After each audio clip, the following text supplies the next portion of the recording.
Հարգելի պարոն Ամիջանյան, հարգելի ազգային ժողովի պատգամավորներ, հարգելի քաղաքացիներ, շատ կարևոր է, որ այսօր այս քննարկումը մենք իրականացնում ենք, տարբեր մակարդակի դատողություններ ենք մենք լսում, շատ կարևոր զեկույցով սկսվեց ամեն ինչ, մենք գաղափարների մասին ենք խոսում, ես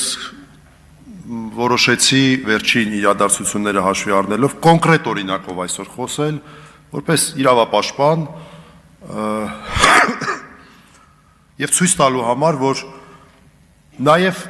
փոքր օրինակներից մենք կարող ենք տեսնել, թե ինչպիսի վերաբերմունք մենք ունենք մեր եկեղեցու նկատմամբ, այո, խոսքը վերաբերվում է Ծաղկազարդի օրը տեղի ունեցած իրադարձությանը եւ դրա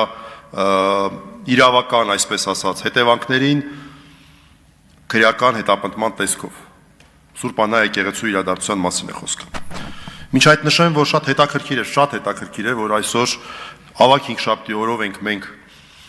այս քննարկումը իրականացնում, որովհետև Պատարագի խորհուրդը քրիստոնեության, ոչ միայն հայ առաքելական եկեղեցու, առհասարակ քրիստոնեության, հատկապես ավանդական քրիստոնեության ամենակարևոր խորհուրդը հաստատվել է հենց այսօր։ Ավագ հինգշաբթի օրը խորհրդավոր ընթրիքի ժամանակ եւ բոլոր կիրակնօրյա պատարագները հենց հիշատակություն են այս ավագ հինգշաբթի օրվա պատարագի խորհրդավոր ընթրիքի, սկսած զատկական կիրակից մինչև Ծաղկազարդը, ամբողջ տարվա շրջանակներում եւ հենց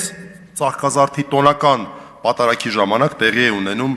մի միջադեպ։ Ես ուզում եմ կոնկրետ այդ միջադեպի հանգամանքների մասին խոսել, շատ հստակ, որպես նաև գործընթացի մասնակից հրավիրվել եմ որպես պաշտպան։ 3 մակարդակով, օրենքի խախտումների մակարդակ։ Հարգելի քաղաքացիներ, ես ուզում եմ, որ դուք ուշադրություն դարձնեք այն հանգամանքին, որ այդտեղ քաղաքացիները գտնվում էին միայն եւ միայն իրենց հոգեվոր պահանջմունքները բավարարելու նպատակով Սուրբ Աննա եկեղեցում։ Ինչ նպատակով էր այդտեղ գտնվում Նիկոլ Փաշինյանն եւ նրան ուղեկցող մարդիկ։ Ըստ քննչական մարմնի քաղաքական գործունեություն էր իրականացնում։ Սա ինքնին արդեն նշանակում է, որ քննչական մարմինը միջամտություն է իրականացնում։ Այսինքն նա նորմալ է համարում, որ սա միջամտություն է այն քաղաքացիների կրոնական իրավունքների նկատմամբ, որոնք որ այդտեղ կրոնական նպատակներով են։ Ինչու է մեզ պնդումն անում, որովհետև այն հոդվածը, որը որ կիրառվել է երիտասարդի նկատմամբ, Դավիթի նկատմամբ եւ ոչ միայն Դավիթի, այլև մյուս անձանց նկատմամբ, հենց դա է ենթադրում։ Քաղաքական գործունեությանը միջամտելը։ Քաղաքական գործունեությունը իրականացվել ըստ քննչական մարմնի։ Հիմա նաեւ ըստ դատարանի, ըստ մնացական Մարտիրոսյանի եկեղեցու։ Սա արդեն իսկ նշանակում է հարգանքի բացակայություն կրոնական տարածքների նկատմամբ։ Երկրորդ, օրենքի խախտումների մասով։ Մենք փաստորեն ունենք իրավիճակ, երբ որ գնահատականի չի արժանանում, թե ինչպես է առհասարակ այս միջադեպը առաջացել։ Իսկ այս միջադեպը առաջացել է շատ հստակ։ Անվտանգության աշխատակիցների հետ եղել է որոշակի եւ դա արձանագրված է ամենը, եւ եղել է որոշակի անհամաձայնություն։ Քաղաքացին որոշակիորեն խնդրանք, այսպես իրեն ներկայացված խնդրանքը չի ուզել բավարարել։ Չեմ գնահատում ինչի, բայց եկեք մի հատ հասկանանք, պետությունը կարող է մարդուն ստիպել, երբ որ այն ժամանակ ինքը իր անդորն է վայելում, իր պատարագն է ուզում վայելել։ Այն ժամանակ, երբ որ ամենակարևոր պահն է, երբ Աստվածաշունչը ավետարանն է ընթերցվում, ինչ որ աճ կամ ձախ կամ այս կողմ կամ այն կողմ։ Այսինքն այստեղ հստակ եղել է որոշակի անհամաձայնություն անվտանգության աշխատողների հետ եւ առաջինը բրդբրդել են անվտանգության աշխատողները։ Հետո այն հայտնի ձեռքի շարժումը, որ անում եք, ով է ասում, որ դա ուղղված էր Նիկոլ Փաշինյանին, այլ ոչ թե անվտանգության աշխատողներին, որոնք ուղիղ միջամտություն էին արել քաղաքացու նկատմամբ։ Օրենքի խախտումները ես շատ կարող եմ թվարկել, բայց չեմ ուզում ժամանակը չարաշահել, ես կանցնեմ երկրորդ մակարդակի խախտումներին։ Երկրորդ մակարդակի խախտումը ես համարում եմ առողջ բանականության խախտում։ Այստեղ օրենքի խախտումից ավելի կարևոր բան է խախտվել նաև առողջ բանականությունը։ Ինչու՞։ Անընդհատ խոսվում է կազմակերպման մասին, հարգելի քաղաքացիներ։ Լավ, ինչպես կարող ենք մենք պատկերացնել առողջ բանականությամբ, որ մարդիկ որ չգիտեն, որ այդտեղ եսիմով մարդիկ էին գալու, ինչ էին անելու իրենց խմբով։ Ինչպես կարող են նրանք որևէ բան կազմակերպել։ Սկզբունքորեն ինչպես կարող են որևէ բան կազմակերպել, որը մի հատ էլ այս ամենը ունի ինչ որ կազմակերպիչ այդտեղ մի ընդդիմադիր հայացքներով մարդ էին գտել, լավ է երկրորդին չէին գտել, երրորդին չէին գտել ընդդիմադիր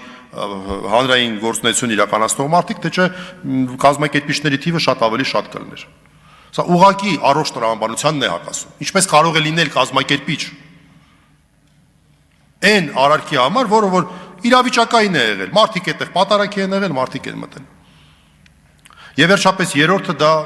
հանրային բարոյականության խախտումն է։ 18 տարեկան երեխային, այո երեխային, ես որպես ծնող եմ նաև ասում, ավելի փոքր տղաների հայր, 18 տարեկան երեխային կալանավորել են, զրկել են վերջի զանգի հնարավորությունից եւ հրճվում են հրապարակավ։ Սա նույնպես ուղղակիորեն կապված է մեր եկեղեցու եւ մեր առհասարակ դավանանքի ազատության հետ։ Սա ուղիղ միջամտություն է, պետական պաշտոնյաներով են հրճվում։ Այս օրինակը մի փոքր խորանկար է, թե ինչ է կատարվում առհասարակ մեր քաղաքացիների։ Սա ոչ միայն, տեսեք, սա մեկ անձի հարց է։ Ինչպես է այս միջամտությունը իրականացվում։ Գալիս են, իրենք են միջամտում, իրենք են ինչ-որ պահանջներ դնում, ինչ-որ մեկն էլ ընդդիմանում է, իրավունք ունի, թե իրավունք չունի, այո իրավունք ունի։ Պետք է անել, թե պետք չէ անել, քննարկման հարց է։ Պետությունը չի կարող մարդուն ստիպել մի բան անել, որը պարտավոր չէ մարդը անել։ Չի կարող ստիպել մարդուն, ուղղակի դա է իրավական պետությունը։ Ամփոփելով ասեմ, որ այս օրինակը խնդրում եմ նաև հաշվի առնել, այս կոնկրետ ուրեմն հայտարարության տեքստի քննարկումների ժամանակ, որովհետև մենք կոնկրետ մարդկանց ճակատագրերի մասին ենք խոսում։ Այս ամենը կոնկրետ մարդկանց ճակատագրերի մասին է, ոչ միայն կառույցներ եւ կոնկրետ մարդկանց, կոնկրետ երեխայի ճակատագրի մասին է, այստեղ կոնկրետ Դավիթ Մինասյանի ճակատագրի մասին է։ Եվ հաշվի առնել են բոլոր ռիսկերը, որ առկա են այս դեպքում։ Ես առաջարկություն չունեմ, շատ է ինձ տեքստը դուր եկել, որտեղ ինքը բոլոր կարևոր շեշտադրումներ ուներ։ Ցավոք սրտի մեր եկեղեցուն չունեմ առաջարկություն, բայց արդեն սկսել եմ մտածել նրա մասին, որ ինչպես թաթար մոնղոլական ժամանակներում էր, երբ դռները փակվում էին պատարագի ժամանակ, որ չմտնեին,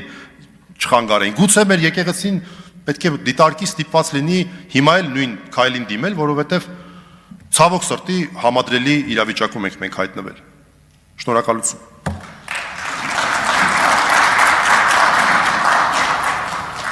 Շնորհակալ